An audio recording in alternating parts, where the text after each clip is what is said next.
berarti prospek mobil second ini masih gurih ya? Dibilang gurih, ini bisnis yang nggak gampang untuk dikelola.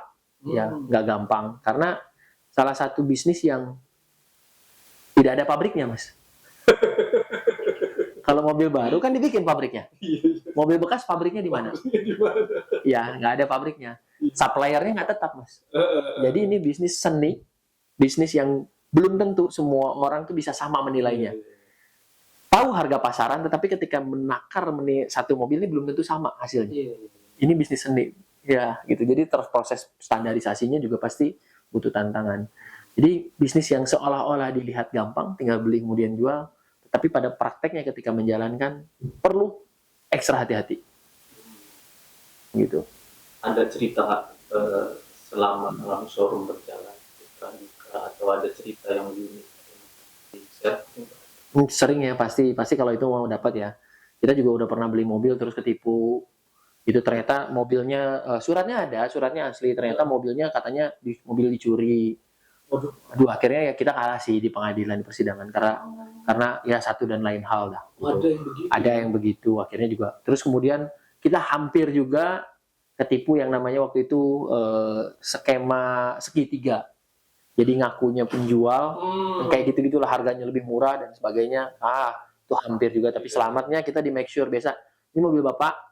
Kita kan nggak ketemu tuh sama si maklar-maklarnya gitu. Itu juga pernah. Gitu. Jadi itu semua dijadikan pelajaran ya. Ya. Tidak terjadi lagi ke depannya. Ya kan? Pastinya sih seperti itu. Ada juga cerita. Ada. Kalau saya lihat sekarang di berapa orang nih sekarang dalam showroom? Alhamdulillah kita di Batam itu dibantu oleh 21 orang tim penjual. Ya. 21. Jadi kalau satu sales targetnya berapa tuh biasanya? Satu sales tuh antara 7 sampai 10 ya targetnya. Tapi kan ada yang nggak capai. Jangan dikali-kali. Nanti kelihatan banyak.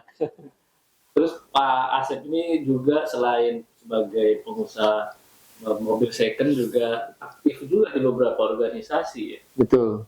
Di HIPMI ya? HIPMI, paling aktif saya di HIPMI. Sekarang jabatannya apa Pak Asep? Sekretaris umum. Di HIPMI Kota Batam ya? Kota Batam dong. Sekretaris umum. Yes. Yes. Organisasi, pengusaha, ya kan? Harus politik juga udah mulai. Politik jangan. Sampai detik ini saya belum mendapat restu. Kirain udah mau masuk politik juga ya kan? Belum lah kalau itu Mas. Kita coba selesaikan dulu financial freedom dulu baru. Oke, kalau untuk harapan atau target ke depan showroom nih apa aja nih roadmap ke depannya seperti apa? Yang pasti selalu melulu bahwa di dunia ini yang besar menghantam ke yang kecil. Menjadi visi kami adalah go nasional. Jadi bagaimana kita dari daerah kecil, pulau kecil di ujung barat Indonesia, berbatasan dengan Singapura, Malaysia, kita bisa datang ke nasional, datang hadir di nasional sebagai salah satu showroom yang terbaik di Indonesia yang berangkat dari titik zero. Tentunya hari ini tuh ada banyak showroom yang dari luar negeri, showroom mobil bekas itu datang ke Indonesia. Semakin tumbuh besar lah. Amin. Karena ini juga Ram Showroom udah mulai merambah nih dari mobil second nih kan, udah ada car wash-nya, udah ada rentalnya ya. Apalagi tuh Pak Asep selain itu?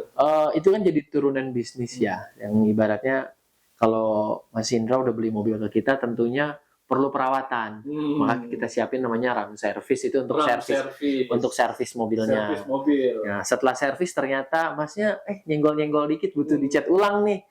Ada juga body paintingnya. Wow, luar biasa.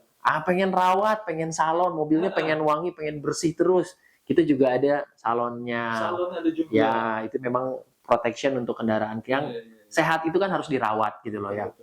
Dan kemudian nggak cuma mobil, kita juga mikirin yang namanya motor.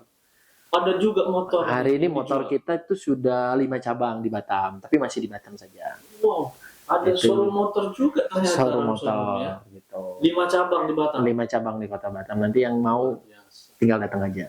Ya. Nanti kita juga tampilkan di video kita beberapa media sosial dari Ram Showroom ya. Nanti kita tampilkan.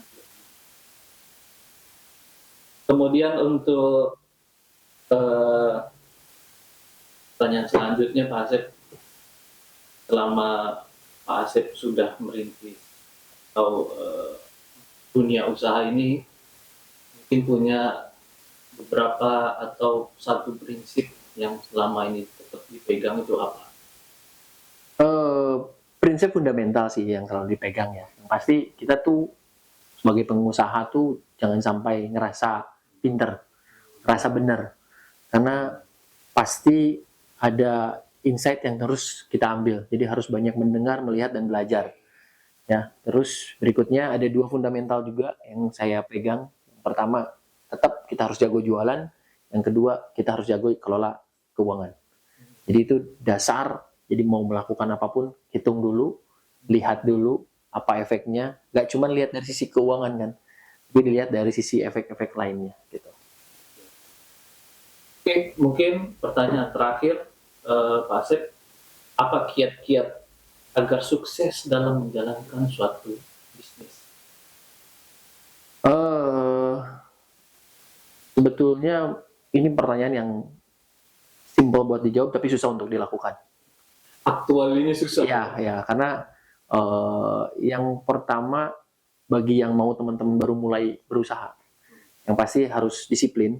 Ya, disiplin itu jadi kunci utama. Kenapa? Karena ketika mulai bisnis, belum tentu dagangannya laku, belum tentu bisnisnya jalan. Tetapi dengan konsistensi dan kita berdisiplin terus, akhirnya bisnisnya bisa perlahan jalan. Konsistensi itu penting ya. Ya, begitu. Jadi ya udah kita try aja, karena kan dalam berbisnis ini bukan hanya melulu modal tentang uang, tetapi justru ada jaringan kita, pengalaman kita, pengetahuan kita, wawasan kita, product knowledge kita. Itu jadi satu kesatuan yang tidak boleh hilang, yang harus selalu melekat di dalam diri kita. Jadi pastikan ketika mau memulai bisnis itu sudah punya dulu, bidangnya sudah dipunya dulu, bidangnya sudah dikuasai, paham tentang produknya, tahu networknya harus kemana, baru itu bisa dimulai. Jadi jangan sampai bisnis hanya FOMO, ikut-ikut orang, ikut-ikut orang. Ya lah, tahu ini kayaknya. Ini buka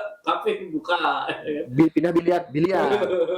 Nah, sedangkan memang sudah ada, memang bisnis itu dalam nyatanya ada tren-trennya. Tapi ketika kita masuk di tren awal, itu kita bisa survive. Tapi kalau sudah ngelihat ya udah kita cuma ikut-ikutan, itu berbahaya juga, gitu sih. Oke, terakhir lagi mungkin Pak Asep, di mata Pak Asep, kompetitor itu apa? Kompetitor itu adalah petunjuk. Oh, petunjuk ya. Oke. Petunjuk. Jadi ya. Petunjuk apa nih? Ya untuk mengukur kita tuh berada posisi di mana. Karena kalau dalam bisnis itu kompetisi itu perlu. Kita dari dibentuk, dilahirkan kita sudah berkompetisi. Dan dalam kehidupan nyata kompetisi itu perlu, dan kompetisi itulah yang membuat kita mau tumbuh. Tinggal kita melihat saja yang mana yang menjadi kompetitor kita. Jangan sampai kita melihat kompetitor itu sebagai lawan dalam bisnis saja, ya. Tapi itu kan akan memberikan petunjuk.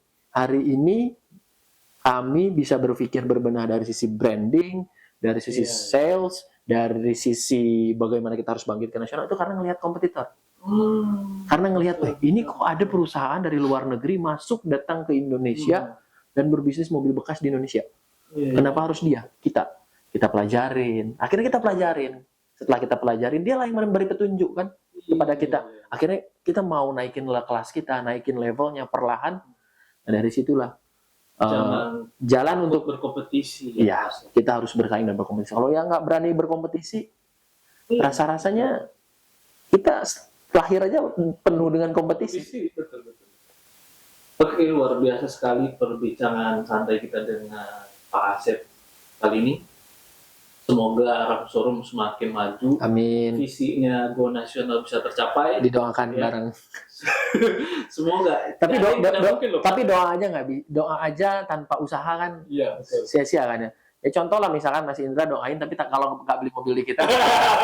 Betul tuh. Namanya sales ya kan. Langsung tuh kan, langsung. Bisa kok kalau memang belum mau tukar, ya servisnya di kita. Oh iya, servis atau cuci mobilnya tetap masih bisa di Aram Showroom. Oke, Mas Asep, Pak Asep, terima kasih. Terima kasih banyak Mas Indra. Sukses terus. Sama-sama. Dan beliau ini termasuk orang yang humble ya, walau di kesibukannya sudah menyisakan waktu untuk ikut dalam podcast kita kali ini. Oke, baik teman-teman, begitu perbincangan kita, bicara nanti kita dengan Pak Asep, pemilik salah satu showroom mobil second terbesar di Kota Batam. Jangan lupa subscribe, like, and share untuk channel Rumah Indra Official. Sampai jumpa.